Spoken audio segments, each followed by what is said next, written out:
Let's talk about self-love, self-care, self-affirmation, self-validation, everything towards the self.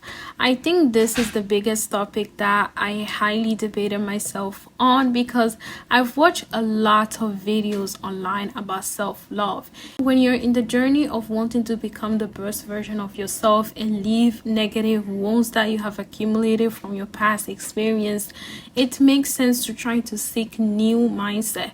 And in seeking this new mindset, we often end up listening to this video that tells us that if you don't love yourself, how can you love anybody else?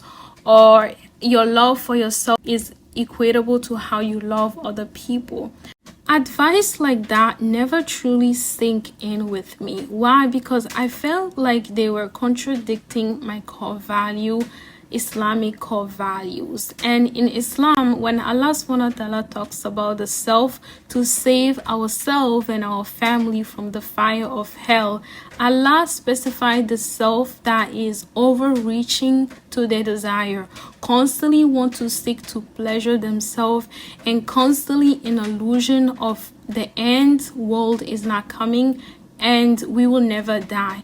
That is the self that Allah subhanahu wa ta'ala criticized, and He wants us to surrender our will to Him, to make sure that we are catering ourselves with accountability mindset and responsibility, which I don't see a lot emphasized online about the video of the self-love and self-care. I often see people indulge themselves in numerous consumerism and call it self-love, which I'm not really a fan of. So that is why it felt contradicting to my core beliefs. So in a nutshell, I gave up the notion and I started to continue on my life. And going back to the topic of if you don't love yourself, how can you love anybody else? I think we all have been able to love people in our life without being aware of self-love, the concept of the self or self-awareness of who we are. So do you say a mother doesn't truly love their child because they haven't spent enough time to explore themselves? Because frankly speaking, there is majority of people on this earth that express a great amount of generosity and love towards other people and overall society without them having to exacerbate on the love of the self. Because I constantly feel that this notion of if you don't love yourself implies that I have to be in excessive endowment of myself, romanticism of the self, which Allah subhanahu wa ta'ala has constantly condemned to maintain properly within Islamic boundaries. That is where I was truly feeling the contradiction and couldn't stand these advice on YouTube or whoever is telling us that. Lately, I started to wonder again about this topic because I've experienced a series of what we call self-loathing. I'm not particularly on the other side of the equation, but I am far away on the other side of the equation where I'm loading myself with constant critics of what I'm doing. If I give a presentation and there's a little word of mistake, everybody says good, but I'm sleeping with the thought of I could have said it this better way and never giving myself. Or if I experience something and I'm constantly telling myself, why did you behave this way? Or if I want to do something, there's this constant critics of the self. And I noticed that it has never helped me to move forward. If anything, it has induces a negative image of myself.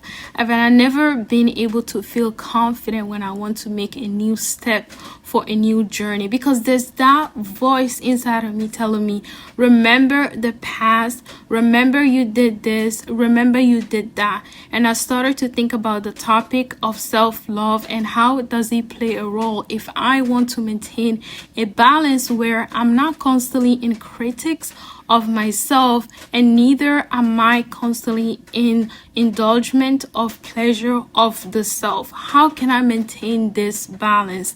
And that is where I started to think about be compassionate towards the self.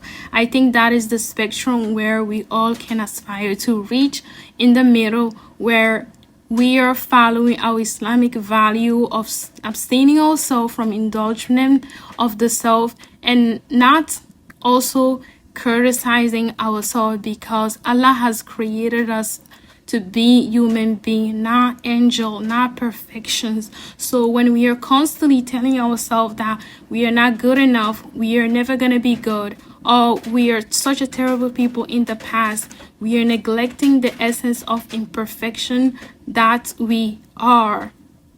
Another thing is, when you are in the constant mode of self-criticism, you're never gonna feel grateful at your current state of life or any contentment, because you're looking at the great stuff that could have happened in the future, or the good thing that could have happened in the past, and you're never going to be able to be grateful to Allah subhanahu wa ta'ala. And that was something that I was lacking, to express an immense gratitude, to say, Allah, I thank you for giving me today to be able to do this, to be a good person.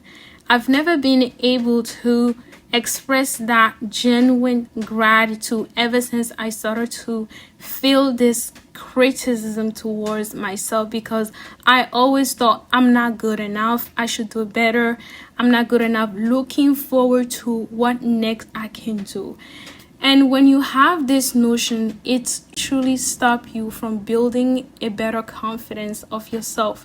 Because even though you're constantly thinking about the future version of you, the criticized version of yourself is holding doubt, is holding thoughts that are not better for a person that wants to take steps.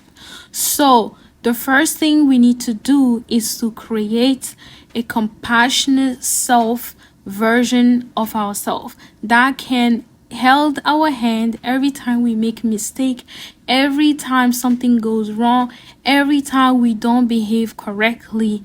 And that is the self that we want to cultivate, which can help us become more confident, less doubtful, and more grateful towards Allah subhanahu wa ta'ala.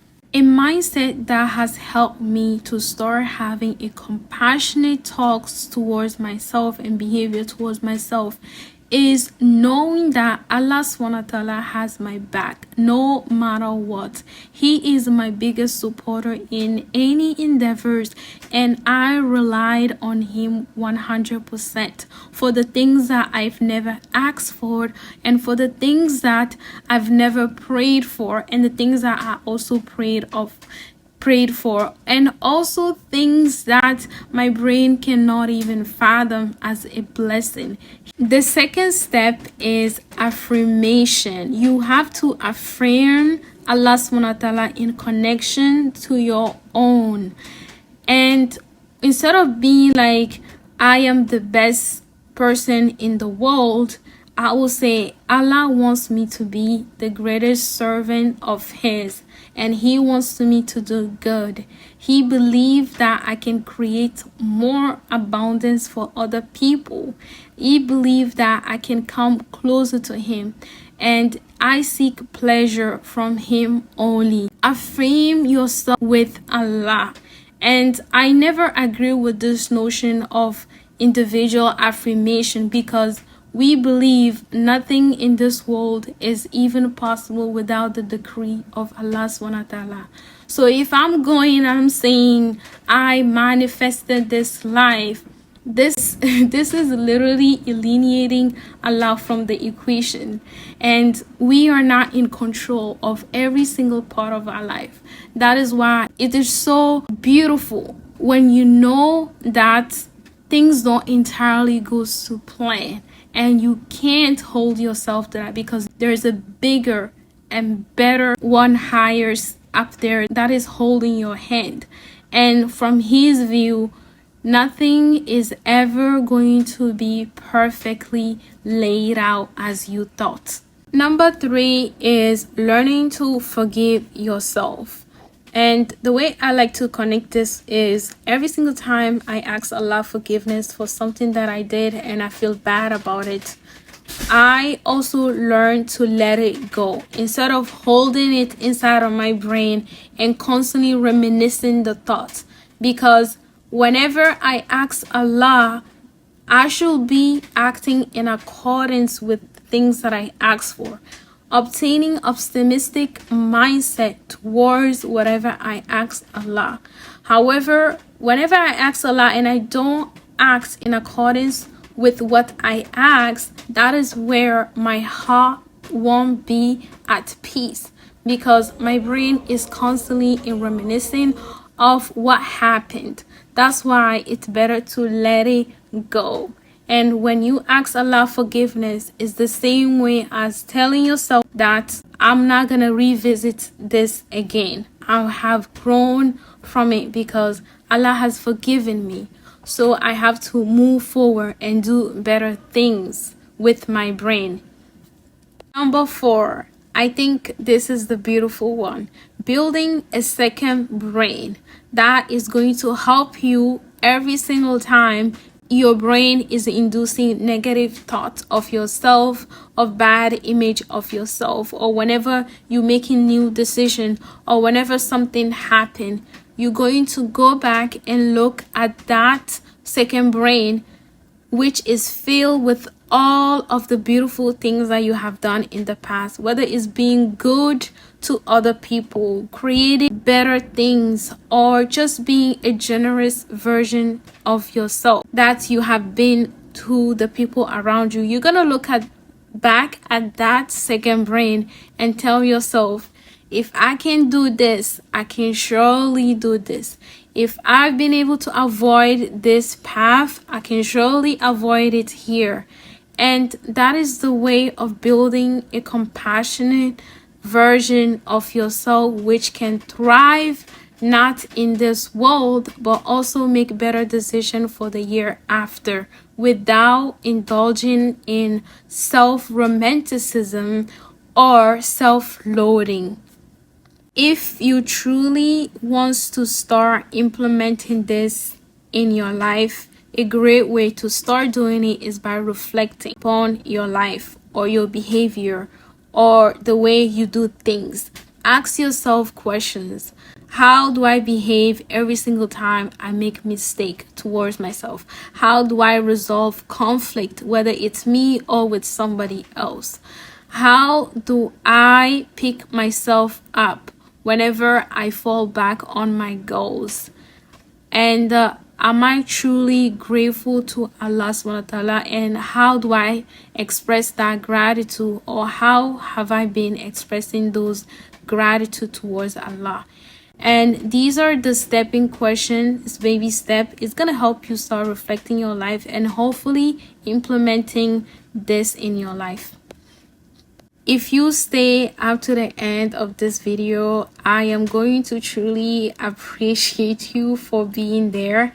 I don't know who you are, but I know we all experiencing this, and so let's grow together with faith and resilient mind. Thank you for tuning in.